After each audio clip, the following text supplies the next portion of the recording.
Herkese merhaba arkadaşlar, kanalımıza hoş geldiniz. Afra Saraçoğlu'dan set pozu. Son olarak Yalı Çapkını dizisinde Seyran karakterine hayat veren Afra Saraçoğlu yeni paylaşımıyla gündeme geldi.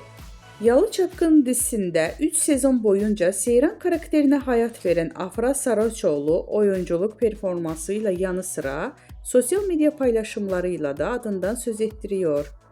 Öte yandan dizinin bitmesinin ardından dinleneceğini söyleyen Afra Saraçoğlu imaj değiştirmişti.